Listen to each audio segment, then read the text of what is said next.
میں جہاں بھی کام کرتا میری نوکری ہی چھوٹ جاتی۔ شادی کو 2 ماہ ہوئے تھے کہ کنگال ہو گیا۔ بیوی الگ تانے دیتی اور ماں کی بیماری پر الگ پیسوں کی ضرورت تھی۔ مہنگائی بڑھتی گئی مگر میرے حالات نہ بدلے۔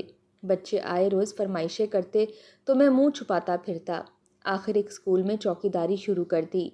دن رات محنت کر کے بھی 15,000 تنخواہ ملتی۔ اللہ تعالیٰ سے شکوہ کرنے لگا کہ تیری ذات رشوت خوروں اور سود خوروں کو تو عطا کرتی ہے، پھر مجھ جیسا حلال کمانے والا کیوں خالی ہاتھ رہ جاتا ہے؟ میں تنخواہ لے کر گھر جا رہا تھا کہ جب گھر پہنچتے ہی حواس گم ہو گئے، کیونکہ میری تنخواہ۔ پچھلے 3 گھنٹوں سے میں یہاں پر چلچلاتی دھوپ میں لائن میں کھڑا تھا، صرف اس لیے کہ مجھے کچھ سستا راشن مل جائے۔ یوٹیلیٹی سٹور پر اتنی لمبی لائن تھی کہ بار بار دھکوں کی وجہ سے مجھے کافی پریشانی کا سامنا کرنا پڑا تھا، لیکن اس کے باوجود میں اسی کوشش میں تھا کہ کسی نہ کسی طرح یہاں سے کچھ لے سکوں اور سودا لے کر ہی جاؤں۔ چلچلاتی دھوپ تو گویا میرا دماغ گرما رہی تھی، مگر پھر بھی ڈھیٹ بن کر کھڑا رہا۔ کبھی سر پر بازو رکھ لیتا تو کبھی اپنے ہاتھ میں موجود رومال کو اپنے سر پر رکھ لیتا تاکہ کسی طرح اس گرمی کی شدت کو کم کر سکوں۔ کتنے ہی گھنٹے کھڑے رہنے کے بعد میرا نمبر آیا تھا، لیکن تب تک سٹور بند ہو چکا تھا۔ وہاں پر کھڑا سامنے لڑکا کہنے لگا کہ سٹور بند ہونے کا وقت ہو چکا ہے، اب آپ کل دوبارہ آئیے گا۔ مجھے تو یوں محسوس ہو رہا تھا جیسے میں کنویں کے پاس آ کر بھی پیاسا ہی رہ چکا ہوں، عین موقع پر کسی نے کنویں میں پھینکے جانے والا ڈولا توڑ کر رکھ دیا ہو۔ میں پریشان سا اس لڑکے کا چہرہ دیکھنے لگا، بڑی بیچارگی سے کہنے لگا کہ میں پچھلے 4 گھنٹوں سے دھوپ میں کھڑا ہوں، اب جا کر میرا نمبر آیا ہے۔ ایک تو ویسے ہی دھکے لگ کر مجھے سب سے آخر میں کر دیا گیا تھا، اب مجھے کچھ تو راشن دو۔ 5 منٹ بھی نہیں لگیں گے، میں لسٹ بنا کر لایا ہوں، تم جلدی سے مجھے سودا دے دو۔ لیکن اگلے ہی پل وہ سٹور کے دروازے بند کر چکے تھے۔ کہنے لگے کہ او بھائی، تیرے کانوں میں ہماری آواز نہیں پہنچی؟ جب کہہ چکے ہیں کہ سٹور بند ہو چکا ہے، کل آنا، تو پھر بھی چڑھے جا رہا ہے۔ جا، اتنے ہی تیرے گھر میں فاقے ہو رہے ہیں تو جا کر دوسرے سٹور سے راشن لے لے۔ میں جو سمجھ رہا تھا کہ شاید وہ میرا احساس کر کے مجھے کچھ راشن دے دیں گے، مگر ایسا کچھ نہیں ہوا تھا۔ وہ تو الٹا میرے منہ پر ہی سٹور کا دروازہ بند کر کے جا چکے تھے، اور میں خالی خالی آنکھوں سے اپنے ہاتھ میں موجود وہ پرانے بوسیدہ سے 500 کے 2 نوٹ دیکھتے ہوئے رہ گیا۔ یہ پیسے کچھ لوگوں کے لیے شاید بہت تھوڑے تھے، ان کی نظروں میں تو ان پیسوں کی کوئی اہمیت ہی نہ ہوتی، لیکن میرے لیے یہ بھی بہت تھے۔ میری اماں نے نہ جانے کتنے مہینوں سے نوٹوں کو اپنے بوسیدہ سے دوپٹے کے کونے میں باندھ رکھا تھا، صرف اس لیے کہ مشکل وقت میں کام آئیں گے۔ میں جہاں پر مزدوری کرتا تھا وہاں پر کچھ مزدوروں کے ساتھ میرا جھگڑا ہو گیا۔ وہ لوگ تو بڑے ہی تیز ترار تھے، لڑائی جھگڑے کے ماہر تھے، اور میں ٹھہرا اپنی ماں کا اکلوتا بھولا بھالا سا لڑکا۔ ان اتار چڑھاؤ اور لڑائی جھگڑوں سے مجھے ہمیشہ میری ماں نے دور ہی رکھا تھا، لیکن جب میری ماں کو پتہ چلا تو انہوں نے مجھے دوبارہ وہاں پر مزدوری کرنے کے لیے بھیجا ہی نہ تھا۔ میری جگہ وہاں پر انہوں نے مزدور رکھ لیا تھا اور میں اب کام کے لیے مارا مارا پھر رہا تھا، لیکن کوئی کام مل ہی نہیں رہا تھا۔ گھر میں راشن بالکل ہی ختم ہو چکا تھا۔ میری نئی نئی شادی ہوئی تھی، شادی کو بس 2 مہینے ہی ہوئے تھے، اور ان 2 مہینوں میں نے پوری کوشش کی تھی کہ میں اپنی بیوی کی ہر خواہش کو پورا کر سکوں۔ وہ مجھ سے آخر ضد ہی کیا کرتی تھی؟ کبھی کبھار کہہ دیتی کہ بھنے ہوئے چنے لا دو، یا پھر بھٹا کھانے کی ضد کر لیتی۔ کبھی کبھار پھولوں کی گجرے مانگ لیتی، اور میں خوشی خوشی اس کے لیے یہ چھوٹی موٹی چیزیں لے کر چلا جایا کرتا تھا۔ 2 مہینوں میں ہی میں خالی ہاتھ ہو چکا تھا، گھر میں راشن بھی ختم ہونے لگا۔ اس روز جب میری ماں نے روٹی بنا کر ہمارے سامنے رکھی تو میری ماں میرے سامنے کھانا رکھنے کے بعد خود دور جا کر بیٹھ چکی تھی۔ اس سے پہلے ایسا کبھی نہیں ہوا تھا، ہم لوگ مل کر ہی کھانا کھاتے تھے۔ میں نے اپنی ماں کو دور بیٹھتے دیکھا تو کہنے لگا کہ اماں، دور ہٹ کر کیوں بیٹھ گئی ہو؟ آؤ مل کر کھانا کھاتے ہیں۔ شاید آج گھر میں سالن بھی نہیں پکا تھا، کل کی ہی پکی ہوئی ماش کی دال اور ساتھ چٹنی اماں نے میرے سامنے رکھی تھی، جو کہ اتنی کم تھی کہ پہلے دال ختم ہوتی اور بعد میں روٹی۔ ایک ہی روٹی، وہ بھی پتلی چھان سی، میرے سامنے پڑی تھی۔ ماں کہنے لگی کہ بیٹا تو کھا لے، میرے معدے میں بہت درد ہو رہا ہے، ڈاکٹر نے کہا ہے کہ روٹی نہیں کھانی ورنہ درد بڑھ جائے گا۔ میں نے اپنی ماں کی بات پر سر ہلا دیا۔ بیوی کو تو میں کل شام ہی اس کے میکے چھوڑ کر آیا تھا۔ میں نے 2-3 نوالے لیے اور پھر اماں کو دیکھ کر کہنے لگا کہ تیرے پاس اتنے پیسے کہاں سے آ گئے؟ جو تو ڈاکٹر کے پاس جا کر اس سے علاج کروائے گی۔ چل آ شاباش، آدھی روٹی تو کھا اور آدھی میں کھاتا ہوں۔ میری بات پر میری ماں کی آنکھوں میں آنسو آ چکے تھے۔ آنسو صاف کرتے ہوئے میرے پاس آ کر بیٹھی تو میں نوالے بنا بنا کر اپنی ماں کے منہ میں ڈالنے لگا۔ کہنے لگا کہ فکر مت کر، دیکھنا میرا کام اچھا بھلا چل جائے گا، بس فکر مت کرو۔ لیکن اگلی صبح اس کے باوجود کوئی انتظام نہیں ہو پایا تھا۔ تبھی میری ماں نے مجھے اپنے دوپٹے کے ساتھ بندھے ہوئے مشکل وقت کے لیے وہ 500 کے نوٹ نکال کر دیے تھے کہ ان سے جا کر تھوڑا بہت آٹا لے آؤ، بہو کو چند روز اپنے میکے میں ہی رہنے دو، وہاں پر پیٹ بھر کر کھانا تو کھائے گی۔ مگر میں کیا کرتا، میرے پاس تو اب یہی 1000 روپیہ بچا تھا، سٹور بھی بند ہو چکا تھا۔ مجبوراً دوسری دکانوں پر گیا اور وہیں سے کچھ آٹا لے کر گھر چلایا۔ وہ آٹا اتنا تھا کہ 2-3 روز کے لیے ہم ماں بیٹے کو بہت ہو جاتا۔ دل ہی دل میں اپنے رب سے دعا کر رہا تھا کہ اللہ کرے مجھے کوئی کام مل جائے، کم از کم اس طرح کے مشکل وقت سے تو میری جان چھوٹ جائے۔ میں یہی سوچتا ہوا اپنے گھر کی گلی میں پہنچا تھا۔ بے ساختہ اپنا دھیان بیوی کی جانب گیا تھا۔ بیوی بھی متوسط طبقے سے ہی تعلق رکھتی تھی، مگر حیثیت میں ہم سے کچھ بہتر ہی تھے، میری طرح کنگال نہ تھے۔ لیکن مجھے کہاں خبر تھی کہ شادی کے 2 ماہ بعد ہی مجھ پر یہ نوبت آ جائے گی۔ چلو اچھا تھا کہ وہ ہمیں سادی روٹی کھاتے ہوئے نہیں دیکھ رہی تھی، بلکہ چند روز میکے رہ آتی، تب تک مجھے بھی نوکری مل جاتی۔ یہ سب سوچتے ہوئے میں گھر میں داخل ہوا تھا کہ جب صحن میں ہی مجھے اپنی ماں اور بیوی بیٹھی ہوئی نظر آ گئیں۔ شائستہ میری ماں کے پاس ہی بیٹھی انہیں اپنے میکے والوں کی باتیں بتا رہی تھی۔ شاید وہ ابھی ابھی ہی پہنچی تھی۔ میرے تو چہرے کی ہوائیاں اڑ گئی تھیں۔ مجھے دیکھ کر فوراً مسکرا کر میرے پاس آئی۔ میں بجائے خوش ہونے کے الٹا پریشان ہو گیا، لیکن بہرحال یہی ہماری زندگی تھی، اس لیے صبر تو کرنا تھا۔ اس روز جب میری ماں روٹی بنانے لگی تو شائستہ بولی کہ روٹی میں خود اپنے ہاتھوں سے بناؤں گی۔ گھی تو موجود نہیں تھا، نہ ہی کوکنگ آئل تھا۔ پہلے تو سوکھی روٹی بنانے پر اس نے مجھے دیکھا تھا۔ کوکنگ آئل ختم ہے، آپ لے کر نہیں آئے؟ میں نے سرسری سے انداز میں کہہ دیا کہ نہیں، یاد نہیں رہا، کل لے آؤں گا۔ روٹی بنانے کے بعد جب اس نے دیچکی کا ڈھکن اٹھا کر دیکھا تو اس میں سالن ہی موجود نہیں تھا۔ حیرت سے میری اماں کو دیکھ کر کہنے لگی کہ خالہ سالن تو آپ نے بنایا ہی نہیں ہے۔ اب دیکھیں کیسے رات ہو چکی ہے، اگر کچھ بنا نہیں تھا تو مجھے بتا دیتے، جیسے ہی میں آئی تھی تو ساتھ ہی سالن بھی بنا دیتی۔ مگر اس مرتبہ میری ماں نے میری جانب دیکھا تھا، پھر گہری سانس خارج کر کے کہنے لگیں کہ بیٹا، میں رشید کو بتانا ہی بھول گئی تھی کہ سبزی بھی لانی ہے، ورنہ سبزی آ جاتی۔ میری بیوی ہم دونوں کا چہرہ دیکھ کر کچھ سمجھ چکی تھی۔ کھانے کے لیے ہم بیٹھے تو میں نے اور اماں نے آدھی آدھی روٹی ہی کھائی تھی تاکہ زیادہ سے زیادہ بچت کر سکیں، جبکہ پوری روٹی شائستہ کے سامنے رکھی تھی۔ اس نے آدھی ہی روٹی کھا کر ہماری جانب بڑھا دی تھی، پھر کہنے لگی کہ کیا بات ہے، آپ لوگ مجھ سے کچھ چھپا رہے ہیں؟ جب اس نے اصرار کیا تو مجبوراً مجھے بتانا ہی پڑا کہ مجھے سیٹھ نے کام سے نکال دیا ہے، اس لیے ہمیں تھوڑی بہت کنجوسی سے کام لینا پڑے گا۔ پہلے تو وہ تھوڑی ہڑبڑائی تھی، سیٹھ کو برا بھلا کہنے لگی، پھر کہنے لگی کہ فکر مت کریں، ہم بیجا خواہشات نہیں کریں گے، نہ ہی فالتو چیزیں استعمال کریں گے، بلکہ جتنی ہو سکے بچت کریں گے۔ میں بڑا ہی خدا ترس قسم کا شخص تھا، میں نے آج تک کسی کا برا نہیں چاہا تھا۔ اگر کوئی کھاتے وقت میرے پاس آتا تو میں اپنے حصے کا کھانا بھی اسے دے دیا کرتا، یہی میری عادت تھی۔ اس روز میں کام ڈھونڈنے کے لیے گھر سے باہر نکلا، ایک سٹور پر گیا اور جا کر کہنے لگا کہ مجھے حساب کتاب اچھے سے آتا ہے، اگر آپ کو اپنی دکان پر کسی طرح کے کام والے کی ضرورت ہے تو آپ مجھے اپنی دکان پر رکھ سکتے ہیں۔ لیکن اگلے پل وہ مجھے وہاں سے جھڑک کر نکالنے لگا کہ کہاں سے آ جاتے ہیں منہ اٹھا کر، چلو نکلو یہاں سے۔ اور میں بس گہری سانس خارج کر کے رہ چکا تھا کہ روزگار کے لیے اور اپنے گھر والوں کا پیٹ پالنے کی خاطر ہم مردوں کو کیسی کیسی جھڑکیاں سہنی پڑتی ہیں۔ ماں کا سارا لاڈ پیار اور محبت تو بس بچپن تک ہی ہوتا ہے۔ ہمارے معاشرے میں بیٹے کی پیدائش پر بڑی خوشیاں منائی جاتی ہیں۔ بیٹی ہو تو لان تان کیا جاتا ہے، ملامت کیا جاتا ہے، بیٹی کو برا سمجھا جاتا ہے، لیکن میں کہتا ہوں کہ بیٹی پھر بھی خوش نصیب ہوتی ہے، گھر کی 4 دیواری میں رہتی ہے، بھلے ہی جھڑکیاں کھاتی ہے لیکن عزت کی روٹی تو اس کا باپ بھائی کما کر اسے دے دیتا ہے۔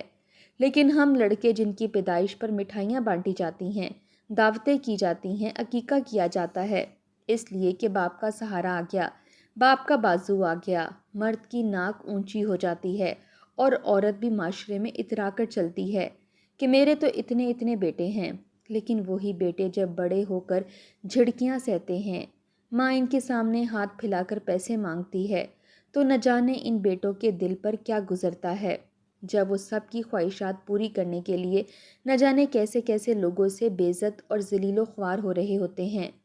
بہرحال میں یہی سب کچھ سوچ رہا تھا، اپنی اوقات کے مطابق بھی بہت جگہ پر کام دیکھ لیا تھا، لیکن مجھے کہیں بھی کوئی اچھا کام نہ ملا۔ گھر میں تو فاقہ کشی بڑھنے لگی تھی، اب تو حالات مزید سے مزید تر برے ہونے لگے تھے۔ آخر کو جب اپنی ماں اور بیوی کی بری حالت دیکھی اور بیوی کے طعنے سنے تو پریشان سا بھی ہونے لگا تھا کہ کہیں بیوی چھوڑ کر ہی نہ چلی جائے۔ ماں بھی بیمار تھی، ان کی دوا کے لیے بھی بندوبست کرنا تھا۔ کام کے سلسلے میں ایک جانب کو چل رہا تھا کہ جب وہاں پر کسی کو اپنے گھر سے کچرا اٹھوا کر گھر سے باہر پھینکوانا تھا۔ ان کے گھر میں مرمتی کام چل رہا تھا اور اب فالتو کا کچرا ان کے گھر میں پڑا تھا جس کو اٹھا کر پھینکوانا چاہتے تھے۔ میں نے جب یہ سنا تو نہ چاہتے ہوئے بھی ان کے پاس چلا گیا، کہنے لگا کہ میں کچرا سمیٹنے میں آپ کی مدد کر سکتا ہوں۔ سامنے کھڑا شخص سر سے لے کر پیر تک مجھے دیکھنے لگا، کہنے لگا کہ تم میری مدد کرو گے؟ دیکھنے میں تو اچھے خاصے گھر سے لگتے ہو، لیکن میں انہیں کیا بتاتا کہ مجبوری انسان سے سب کچھ کروا دیتی ہے۔ میں ان کے ساتھ چلا گیا۔ گھر کوئی زیادہ بڑا نہ تھا، لیکن نئے سرے سے تعمیر کیا گیا تھا۔ میں ریڑھی میں سارا فالتو سامان اٹھا اٹھا کر باہر پھینکنے لگا۔ میری کمر مزدوری کر کے ٹوٹ چکی تھی اور ایسا کرنے کے بعد آخر میں اپنی جیب سے 1000 روپیہ نکال کر اس شخص نے دیا تھا۔ وہ 1000 روپیہ بھی گویا میرے لیے میری جان سے بڑھ کر تھا۔ بیوی کی طبیعت کافی دنوں سے خراب تھی، بار بار جی متلا رہا تھا۔ کل رات بھی اس نے پیٹ بھر کر کچھ نہیں کھایا تھا۔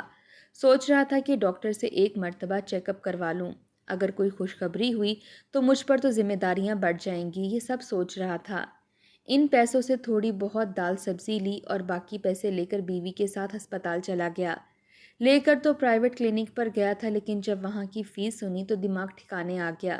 آنکھوں کے آگے اندھیرا سا چھا چکا تھا۔ 1500 تو صرف اور صرف اس گائناکالوجسٹ کی فیس تھی۔ چپ چاپ بیوی کو لے کر واپس آ گیا۔ آخر کو بیوی نے یہ بھی طعنہ دے دیا کہ تم تو ایک مناسب سے ڈاکٹر سے میرا چیک اپ تک نہیں کروا سکتے، پتہ نہیں کب ہمارے دن بدلیں گے۔ مگر میں کیا کرتا؟ بیوی کو سرکاری ہسپتال لے آیا، جہاں پر اس کا چیک اپ ہوا۔ گھنٹوں دھکے کھائے، ذلیل ہوئے اور تب جا کر بیوی کی رپورٹ سامنے آئی، جس میں یہ تھا کہ بیوی خیر سے ماں بننے والی ہے، وہ بھی 2 بچوں کی۔ میری تو خوشی کی کوئی انتہا نہیں رہی تھی۔ دل سے یہی دعا نکلی کہ اللہ تعالیٰ آنے والا بچہ اپنا رزق اپنے ساتھ لے کر آئے، ہمارے حالات کچھ بہتر ہو جائیں۔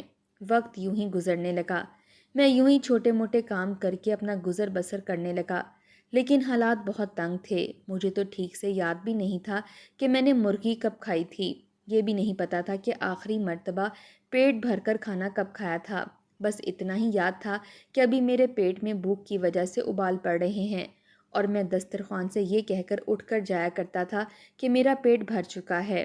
ماں کے لیے دوائیاں، پھر بیوی کے لیے دوائیاں اور پھل، یہ سب کچھ ہی رات کو سونے سے پہلے سوچتا رہتا کہ آخر ان سب کا انتظام کیسے کروں گا۔ جیسے تیسے وقت گزرا اور اللہ تعالیٰ نے مجھے جڑواں بیٹوں سے نوازا تھا۔ دونوں بیٹے ہی بڑے خوبصورت تھے۔ ان کو دیکھ کر ایک پل کو میرے دل کو سکون ملا تھا کہ اللہ تعالیٰ نے میری نسل کو آگے بڑھانے کے لیے مجھے بیٹے عطا کیے ہیں۔ یہی دعا کی کہ اللہ تعالیٰ ان کی زندگی دراز کرے اور ان کو ہمارے حق میں نیک ثابت کرے۔ میں ایک اسکول میں چوکیداری کرنے لگا تھا۔ رات کے وقت مجھے اس اسکول میں چوکیداری کرنی ہوتی تھی، لیکن چوکیداری کرنے کے مجھے صرف 15,000 ہی مل رہے تھے۔ اگر یہ آج سے کچھ سال پہلے ہوتے تو میرے لیے بڑی اہمیت رکھتے تھے، لیکن اب یہی 15,000 مجھے کم لگنے لگے تھے۔ کتنی ہی مدتوں سے میں نے پیٹ بھر کر کھا پی نہیں سکا تھا اور نہ ہی اپنے لیے کچھ خرچ کر سکا تھا۔ میرے تو سارے کپڑے بھی پھٹ چکے تھے۔ بمشکل بیوی بچوں اور ماں کی خواہشات پوری کر رہا تھا۔ ابھی بھی تنخواہ ملنے میں 8 دن باقی تھے، لیکن تنخواہ پہلے ختم ہو چکی تھی۔ جیب میں صرف 500 روپیہ تھا۔ میں شکوہ کنہ نظروں سے آسمان کی جانب دیکھنے لگا۔ کہیں نہ کہیں میرے دل میں شکوہ سا آنے لگا تھا۔ اس وقت میں اکیلا تھا۔ دھوپ بڑے زوروں سے میرے سر پر تھی۔ سورج میاں تو جیسے ابل رہے تھے اور میں بیٹھا ہانپ رہا تھا۔ چھتری سے اپنے سر پر سایہ کیے سوچنے لگا کہ آخر میرا قصور کیا ہے؟ میں تو 5 وقت کا نمازی ہوں،